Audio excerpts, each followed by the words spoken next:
Here's a freaky switch for you all.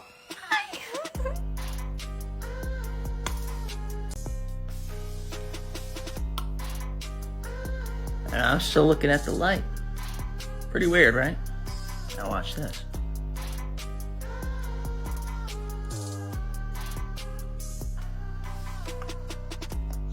Alright, look.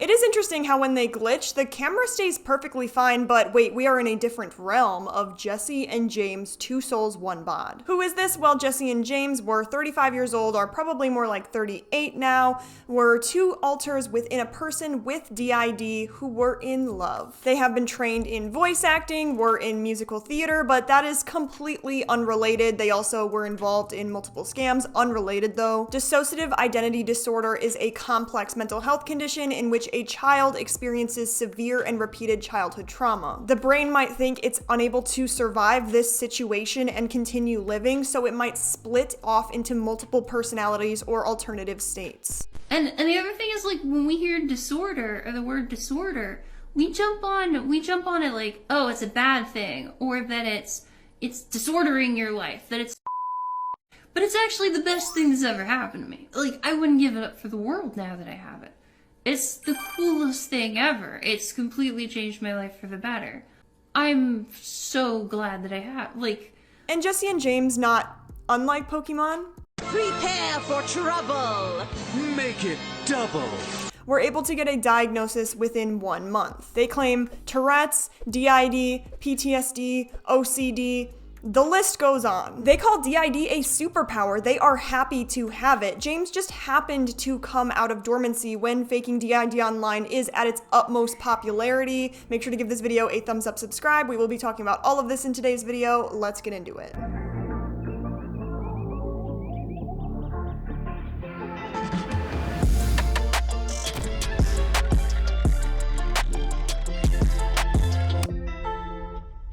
Something very fascinating about Two Souls, One Bod is that they are able to switch so quickly that they literally finish each other's sentences. I don't know, how do we switch so quickly? Can we do the weird thing? Well, how do we do the weird thing? You know, where we just, like, bug the voice out. Oh, hold on, wait. No, hold on. Stop! Okay. Oh, we almost clicked. I know, we almost glitched. That was weird. I know, we almost glitched. Okay. Let's not do that. Let's do that.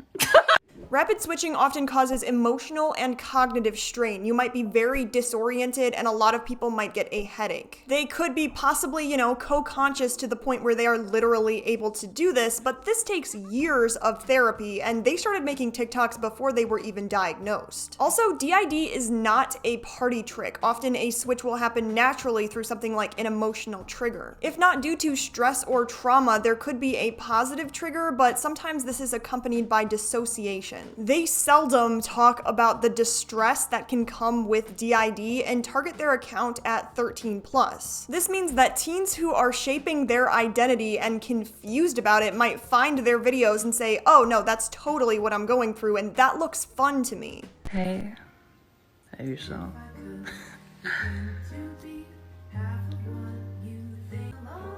So, is this platonic or is it romantic?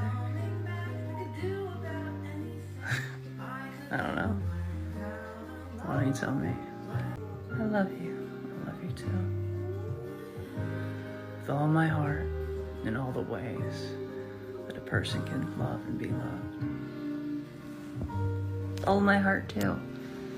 Which is convenient, because it's the same heart. It's romantic. Oh yeah. They talk about how, yes, they are playing it up for the camera, but also they want to educate professionals on what DID can look like. Some people might appreciate their alters, as in, this is what I needed to do to adapt to survive. But DID often involves significant complexities and challenges, and making content like this overshadows that. During the span of this happening, you could see that the diagnosis occurred within 1 month. They do backtrack and say it took 2.5 months. Maybe the psychiatrist psychiatrist did rule out other conditions, get collateral information from friends and family, but the only thing they really show is a short interview with a psychiatrist over video call. So, I think that you very much described the experience of dissociative identity disorder. So, if this is how you are going through life, that is the understanding that we have from a mental health perspective for what that is. But even during this interview, they were acting very different from the way that they act within their TikTok videos. I do wonder if the psychiatrist's opinion would have changed if he was able to see this, and that the reason they were seeking a diagnosis is to make the haters back off.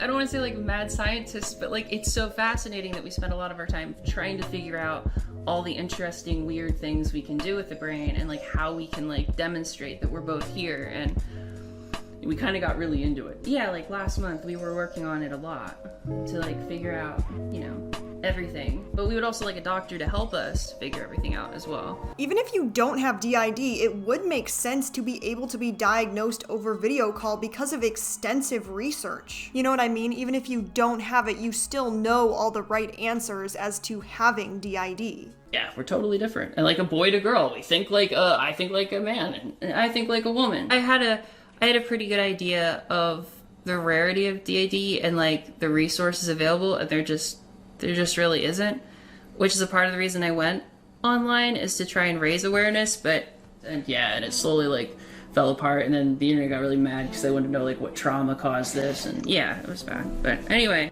I am interested what they meant like this. I mean, how does a person think like a boy or a girl, no matter your pronouns or identity? Like, I don't think that I think like a girl, I think like a person, like me. Do you mean like the outdated stereotype that women like makeup and don't like cars, and men are strong? Like, I don't understand. A diagnosis of dissociative identity disorder can take months and even years, ruling out all other disorders. Just a few tests you might take are the dissociative disorders interview schedule, the dissociative experiences scale, the structured clinical interview for DSM-5 dissociative disorders or SCIDD, the somatic dissociation questionnaire or SDQ-20, just to name a few. Brain scans are done to make sure a person doesn't have something like a brain tumor. After their diagnosis, they wouldn't show it, which, fair, other than the fact that you ask people to show their credentials when they question you. They deleted comments from people asking how long it took them to get diagnosed, and finally they backtracked and said it was 2.5 months. This might be nitpicking, but their username is literally TwoSoulsOneBod. Isn't that the equivalent of someone saying, like, I have schizophrenia, I'm literally able to see other realities? Alters are not separate people. They are the same brain. They are the same brain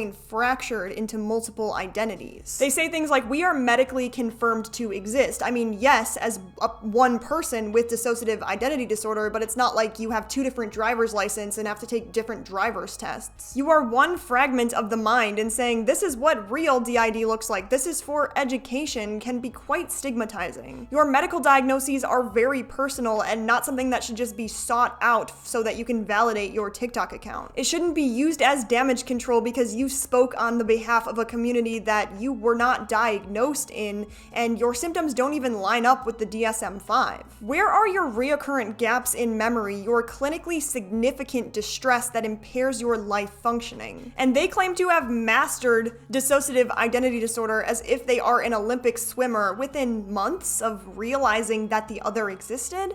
So, someone asked that the amount of switching that we're doing would exhaust the body and the brain. And that would be true, but we have actually, I don't want to say mastered, because it's always improvement. That's true.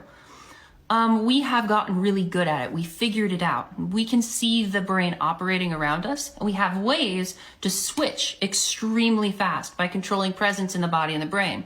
And when you get tired, and when you become exhausted, when you're switching, it's because you're not clearly switching and you're not doing, it's like a technique. It's like swimming. If you take somebody and you just throw them into the English Channel, if they have no experience, right, they'll drown. They won't be able to like get anywhere. But we're like, we worked to become like Olympic swimmers of dissociation. What about the people who have been in therapy seeking active treatment for years and yet still don't have all the awareness of each alter? But no, of course, they are actually in love. The first time they became aware of each other, they felt this intense love, not confusion, not what is happening, why can't I control myself? James claimed that the reason he went dormant and almost died was because he loved Jessie so much that he felt he needed to give her the entire body. Alters can fuse, go dormant, split, but they absolutely cannot die. You might feel as though you are being or erased due to a traumatic experience, but giving this information that alters can die is huge misinformation, disinformation. Where is your medical research, information that your therapist has told you? No, this is educational, but I'm actually just gonna show you us kissing. I know we're a little tired, but you want to show them that we can kiss? Oh yeah. We should show them that.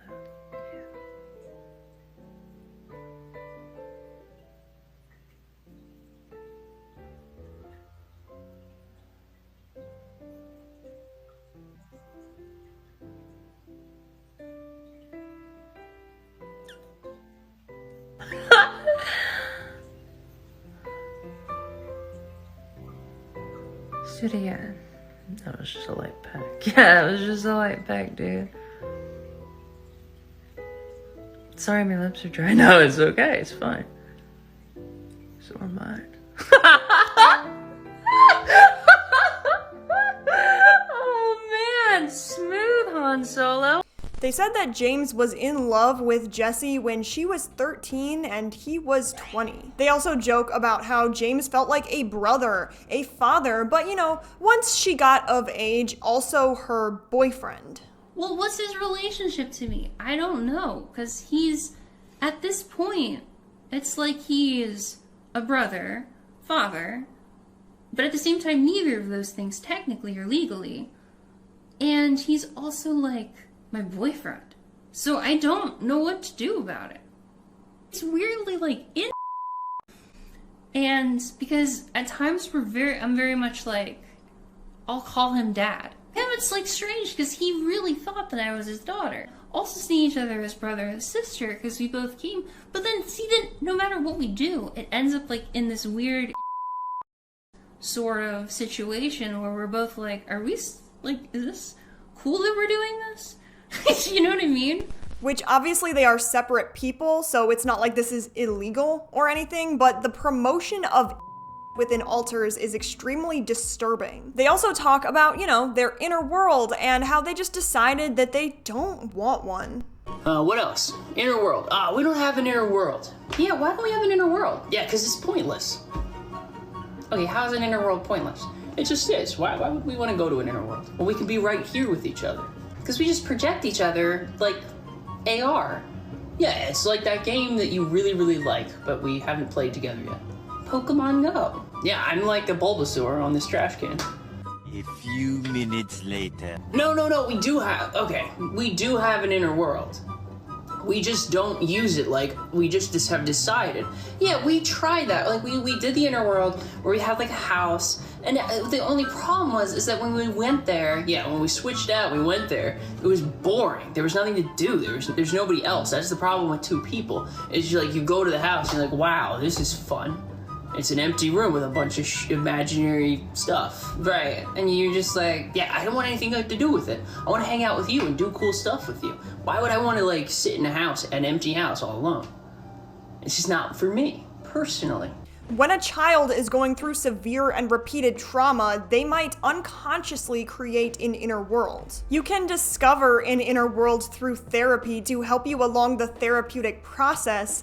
However, just, creating one and being this isn't my thing. The way that they describe being able to project one another into the real world as though okay, I'm Jessie right now and I'm looking at James. That's why they're always looking away from the camera. That is literally describing a hallucination. They also treat DID as being smarter about life and says tics are restarts or simulations of the body. The way they talk about programming and the hardwire of the brain, I was literally able to go inside the brain and see everything and see Jessie. But DID is not a superpower. A person with DID does not have the ability to turn their eyeballs around. Sorry for that disturbing thought, and look inward. They say that plurality is a spectrum, which goes along the lines of all of us are a little bit plural. It depends on how much trauma you've been through. The current medical understanding of DID and definition of DID is sort of like how they didn't think autism was a spectrum, and they didn't think gender was a spectrum, and they didn't think sexuality was a spectrum.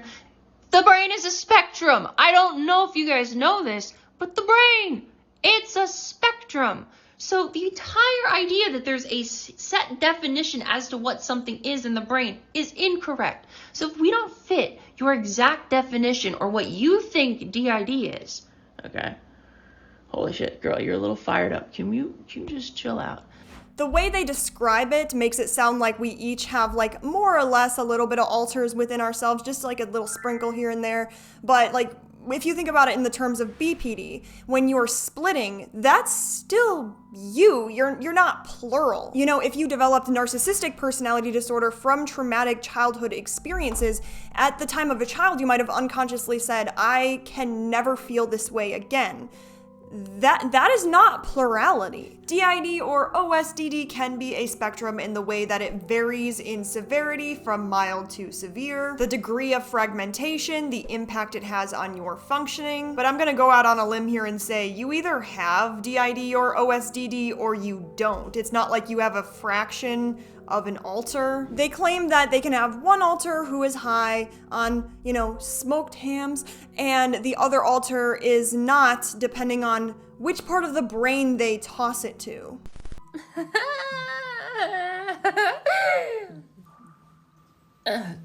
Hey Jesse, so how are you feeling? Feeling good. Are you feeling good? Yeah. Are my eyes red? I can't see because you have the eyeballs. Okay, but it seems like you're pretty high right now on smoked hams. Yes. Smoke hams. Yeah, okay. But now I'm gonna do this thing where I pass it to you. Oh wow, this is a lot. Oh, this is nice though. Oh, hey, you wanna cuddle? Dude, look, right now. Oh, you're so cute. I know, I'm really high. Hey, listen. I own smoked hams. Yes, smoked hams. And so all we're doing is we're just moving around in the brain because certain parts of the brain are affected by like certain things differently than other things. So we just like play. It's like we play tag. Yeah, it's like we play tag. So your consciousness can actually move around the brain. But not actually, dude. Okay, right. No, it's for. Look, we're not getting into the science on TikTok. They just want to see the goofy shit. Okay. You know, they got their time is limited. Okay. Hey, I love you. I love you too. Give me some of that high. Thank you very much. You're very welcome. It is theoretically possible for an alter to have different experiences when on different substances. While all alters, in case you didn't realize, because Jesse and James doesn't make it seem this way, they do share the same body. They might have different experiences in the way that, you know, if you're drinking alcohol and you realize that you are in a traumatic situation, your body might literally force itself to be sober. That doesn't make sense. But I mean, not in the way that they're describing. You can have a hypervigilance or hyperarousal when, you know, you're experiencing something traumatic and your body realizes it needs to be sober to survive. Or you could have dissociation where your body might not fully perceive the effects of the intoxication. But regardless of all of this, substances can disrupt cognitive functions, including memory and perception. My point is that the brain is not a machine, and in DID in general, the effects of substances like cannabis generally affect the body as a whole, not just specific alters, and certainly not being able to pass it back and forth like a damn volleyball. Obviously, I don't need to go into details about this, but we can see how the brain is not this magical computer in which it will work like this. But being able to say like, I don't want to be high right now, I'm going to give it to this alter. Where is the, oh, that's right, we are in Jesse and James land. There have been times throughout their journey where I just get sort of a vibe that they didn't realize something, as in like with DID, you have to experience dissociation. It's in the diagnostic criteria. So they kind of backtrack and say, oh, no, I do experience dissociation. Second misconception, that we don't dissociate. We absolutely dissociate. We're dissociating right now. Okay, but they think that you're backtracking. Okay, no, I'm not backtracking. I'm just an idiot. Okay, how are you an idiot? Well, I used the wrong words, which is why I took the video down. I fucked up. Look, I am not good at people, and sometimes I get like into the science and I'm trying to figure shit out, and I say something and then people think I'm invalidating. So no, we dissociate. All right, what's the other one? What's the other misconception? Oh, that we don't have dissociative. I totally did it. Yeah, you totally did it. I just wiped your short term. Yep, you did. And if we like walk down the road, we'll like skip through time because we won't know. Yeah, especially if you hard void. Like I like got her a birthday cake and I got her like, you know, lit candles and stuff. And I like, you know, I wrote her nice notes. Yeah, we do stuff all the time for each other because the dissociative amnesia allows us to sort of like do things in secret from each other. Okay, what's the final one that everybody's on about? Oh, childhood trauma. Yeah, I've childhood trauma. I was traumatized. I got help. I got therapy. I worked through it, and I'm not.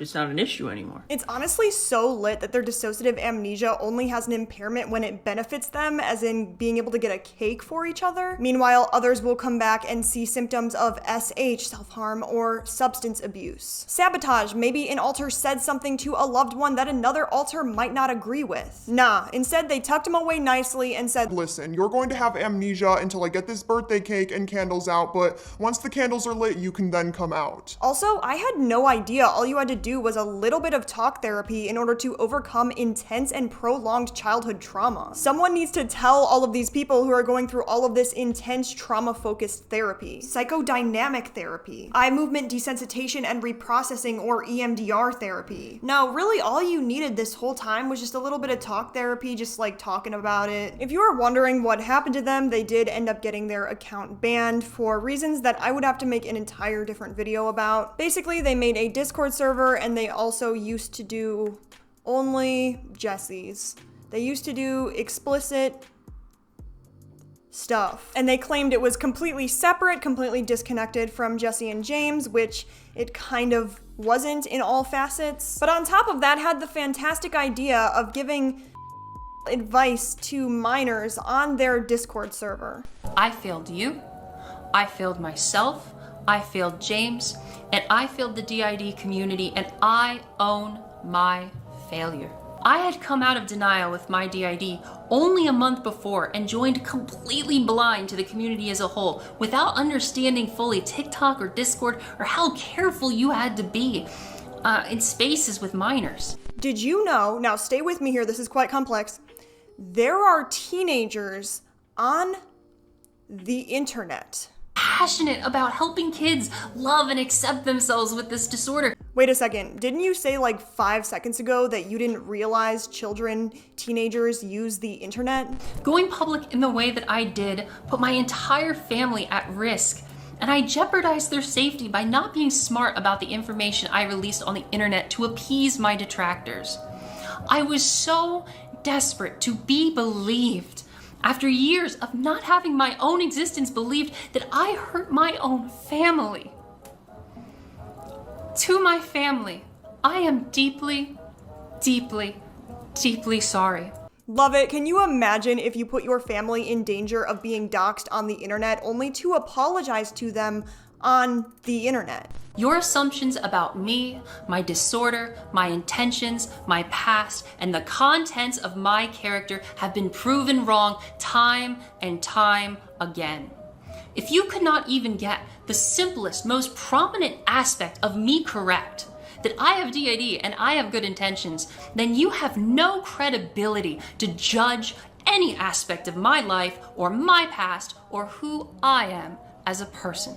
You created an open forum that at its heart exposing Jesse as a fake and a fraud. Fake claimed a vulnerable child abuse and domestic abuse victim with severe DID using armchair psychiatry, concern trolling, fossil digging, gatekeeping, supporting rumor, suspicion, and speculation of my character, and providing a toxic den. Whoa, whoa, whoa, whoa. Okay, there is a time and place for everything, and I thought this was supposed to be an apology. This can be quite a triggering subject for some people, but it is giving a few small vibes of DARVO, which is deny, attack, reverse victim, and offender. They have every right to be upset at people for making fake claims, but in a DARVO situation, the person who is actually at fault denies their responsibility, attacks the accuser, and tries to position themselves as the victim. It looks like they're shifting the blame and deflecting responsibility. They are attacking the very people that they're supposed to be apologizing to. You had good intentions, but you did not do a good work. And if you can't take responsibility for your actions and being wrong, and actively enabling a toxic, scientifically misinformed, anecdotal witch hunt, allowing hate groups to quietly feed off of your posts and comments that directly endangered my life and my family's lives despite your good intentions to help others, then I will take responsibility on your behalf. It is concerning the way they try to appear so self-aware and willing to take responsibility. When they say, I'll take responsibility on your behalf, first of all, thank you so much, Jesse. It seems like a tactic to position themselves as a martyr or a savior while avoiding real accountability. It looks like they're trying to regain control of the narrative and make it seem like they are the bigger person, while undermining true victims and the severity of the situation. To all those who fake claimed me, gatekept me, bullied me, and harassed me for having an advanced version of a disorder that stems from a lifetime of abuses you cannot fathom. You have not broken me, and you will never break me. What about their scamming history? Well, they used to have a website called Giantess Love. This is some sort of that I don't care to get into right now, but basically it was a website where users could share, chat, upload, gather points, and purchase clips of Giantess-themed works. They claimed that it was hacked, but this was actually a lie, and they just walked away with other people's money. She did not pay the majority of the content creators or producers for their hard-earned money. She went dark, and 3 months later, she wrote up an apology, basically saying that, you know, it was Jesse's fault because James is the one who's good with this kind of stuff. The reason I'm talking about all of this today was because I was inspired, because they are back on the internet. They were on a YouTube channel called New Thinking Aloud with Jeffrey Mishlove. No hate to this creator, but it's actually interesting how in the video they never talk about Jesse and James. You know, Jesse and James was their stage name, but they have had multiple names throughout their history online, and a lot of people think, you know, they're just changing it to cover up the evidence. In the video, they talk about experimenting with altered states of consciousness. They also describe Jesse, or Annika, coming into the body when Tristan was 22 years old. DID does develop in childhood. They also say they don't meet all of the criteria for DID, and they're playing on the idea of literally having two souls in one body, which is fascinating because of how hard they fought to be in the DID community. And frankly, the medical system doesn't really know what to do with us because we are such a rare and unique case, and they think it's some sort of dissociative identity disorder, but at the same time, we don't have some of the hallmarks that maybe describe it, such as only switching when there's triggering and things like that. I don't know if I'm allowed to say this, but it's completely alleged that a lot of the comments have been deleted on this video that were calling out Jesse and James, or, you know, their new names, Annika and Tristan. But to finish this video, I'm just going to give you a speed run of misinformation, including that they called dissociating hallucinating.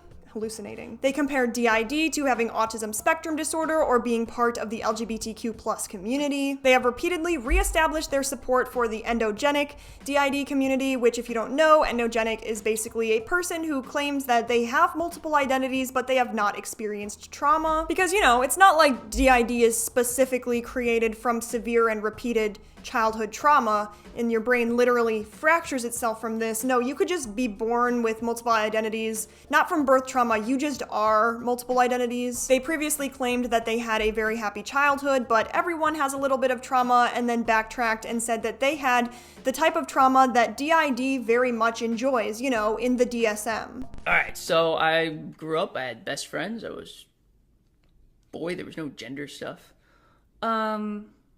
Yeah, and I became a teenager. oh yeah, right, trauma. Right? I was like, are you skipping something? Yeah. So I went through trauma, like the kind that DID really enjoys. No, they don't, like the DSM-5, prolonged childhood trauma. It's right there in the definition or whatever. And I was like I had PTSD. I was like in really bad shape. I had OCD. I had anxiety issues, and I also dissociated during that time.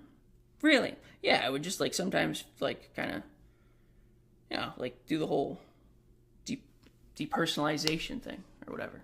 Okay, like derealization. But like, yeah, but like I don't know. But it was really prolonged. It went like all the way up until like I finally moved out. Like finally, like 18, 19 or whatever. It is interesting how James said he did a whole bunch of research on DID and then he just says like, oh, the whole, what's it called? The depersonalization, derealization thing. Says tics are only in involvement with Tourette's, which if you don't know, this is not true. It can be things like anxiety that creates tics. But these tics reset the brain like a computer. Okay, why are we, I think it's like, there's something discordant. I know, I'm not sure what it is. Wait, let's just try and reset it. That was... Alright, a couple more times. Alright, oh, that's a lot better. Alright, a few more glitches. Alright. Alright, two more. Alright, ready? Okay, ready. Alright. Alright. Okay, I feel like my pattern's fully out. Yeah, that's much better. Ugh, I know. I don't know what to tell you. Sometimes that happens. Sometimes, and then we resist it and we try and do it manually. And really, the brain has its own reset. So why don't we just use it? Yeah, but then it's like we're forcing. I know it's like banging our head against the wall. It's not exactly helpful. It doesn't exactly feel good, but it does the job. I know, but I mean, like that's just Tourette's. Yeah, I know. They say that they can control how they feel in the body. For example, they can ignore hunger, which the ED community just would have absolutely, that's not healthy at all. Says that love brought them together. It's not like you are actually parts of the same person developed from trauma. How many times do I have to reiterate this? They never show their sources. They make a disorder that arises from complex childhood trauma look fun amidst a time where this generation thinks that mental illness is cool. In a lot of their videos, they're just talking out loud to themselves, and this might make one question. If you are the same person, why aren't you talking inside your mind? But I do understand how for some people with DID, talking out loud might be more helpful. They talked about being interested in Steven Universe, and if you don't know, some people relate Steven Universe, but it's like not related at all to the reality of DID. And they talked about being super fascinated with dissociative identity disorder. It was super interesting, and oh my gosh, I actually also have it. So yeah, I might have to make a separate video reacting to this new collab that they did. It's like 2 hours long, and also possibly a separate video from that talking about all of the harm that they caused on people that quite literally could have caused a lawsuit trying to give education to minors, of course, without the consent and permission from a guardian, a parent. What do you think about Jesse and James' interpretation, portrayal of DID? Make sure to let me know in the comments below. Thank you so much. It does help with the algorithm. Make sure to give this video a thumbs up, subscribe, and thank you so much to each and every one of my members for supporting my efforts on this channel. It does mean the absolute world to me. But to everyone, I hope you had a good day, night, whatever the case may be. Don't fake DID, and peace out.